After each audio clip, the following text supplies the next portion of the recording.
Okay, so when you think of the Ice Age, what's the first thing that pops into your head? For most of us, it's this endless, frozen wasteland, right? You've got woolly mammoths, saber-toothed cats, maybe some shivering humans huddled around a fire. But here's the thing, that picture is not even half the story. The real Ice Age was so much weirder, so much more complex, it might as well have been another planet entirely. And that's not just some fancy way of putting it.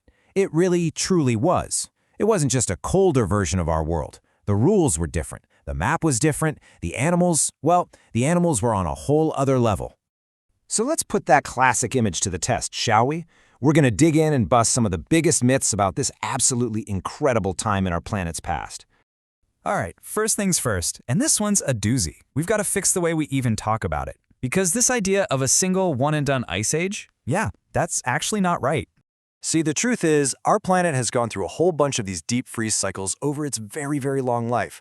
The one we all picture, with the mammoths and all that, that's just the most recent episode in a long-running series. And, just look at this timeline. The sheer scale is staggering, isn't it? We found evidence for at least 5 major ice ages stretching back over 2 billion years. The one from the movies? That's the Quaternary. It's the new kid on the block, only starting about 2.5 million years ago. So yeah, our ice age is just the latest installment. Okay, so that brings us to the next big one. We've all seen those cartoons, right? A T-Rex trying to navigate an icy glacier. Well, I'm sorry to burst that bubble, but that could not have happened. Not even close. The timelines just don't line up at all. The last of the non-avian dinosaurs died out about 66 million years ago. Our most recent ice age didn't even begin for another 60+ million years after that. They missed each other by an absolutely colossal margin of time. And of course, that begs a pretty exciting question, right? If the giant reptiles were long gone, who or what was running the show on this frozen planet? The answer is just as cool, the Megafauna. This was truly the age of mammals, and let me tell you, they were giants. We're talking distant cousins of animals we know today, but cranked up to a scale it's almost hard to wrap your head around. The cast of characters from this era is absolutely legendary. You had these enormous cave bears, some as big as a modern polar bear. You had packs of dire wolves tearing across the plains, and of course the iconic saber-toothed cats with those unbelievable fangs. But, the predators were really only half the story. The plant eaters were just as, if not more, impressive. Forget the slow, cuddly sloths of today. The giant ground sloth could stand 12 feet tall and weighed 4 tons. Then you've got the woolly mammoth, weighing up to 8 tons with 15-foot tusks. And down in Australia, get this, you had the Diprotodon, a 7,000-pound beast that holds the title for the largest marsupial ever. And this gigantism, it seems like it applied to almost everything. To really give you a sense of scale, even the beavers were huge, with teeth the size of hot dogs. Just let that sink in for a second. It's wild.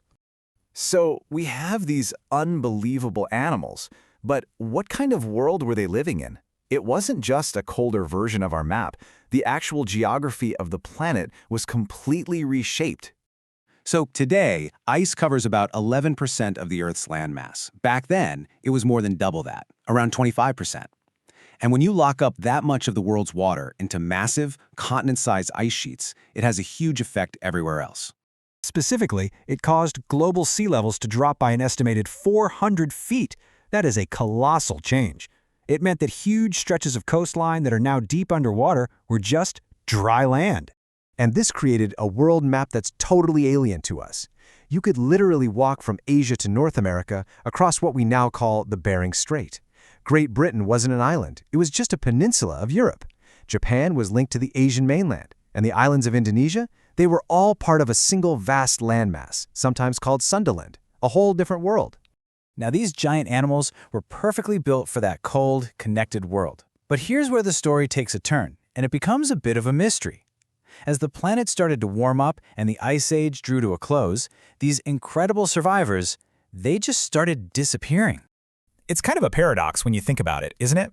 If these species were tough enough to make it through the absolute worst of the cold, why on earth would a warmer world be the thing that finished them off? Well, the answer seems to be a kind of domino effect. As the planet warmed up, the entire ecosystem changed. The specific kinds of grasses and shrubs that giants like mammoths needed to survive just vanished. So as the herbivores ran out of food, their populations crashed. And of course, once the big herbivores were gone, the giant predators that hunted them had nothing to eat, and they followed them into extinction. It's a cascade that was probably sped up by a brand new, super effective predator that had shown up on the scene. Us. We have a tendency to think of this as ancient history, right? Something from a completely different, almost mythical chapter of Earth's story. But the end of this incredible era is much, much closer to us than you probably think. Now, it's true that most of the big mammoth populations on the continents died out around 10,000 years ago, right as the Ice Age was officially ending. But small, isolated groups managed to hang on in a few remote places. And this is the part that is just absolutely mind-blowing.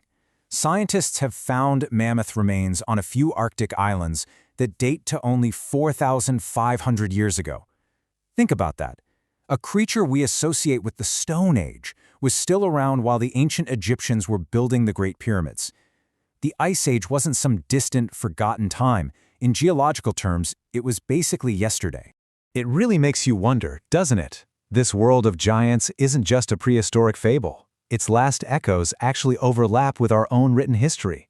And it just begs the question, what other incredible, lost worlds are hiding right there, just behind the page, waiting for us to discover them?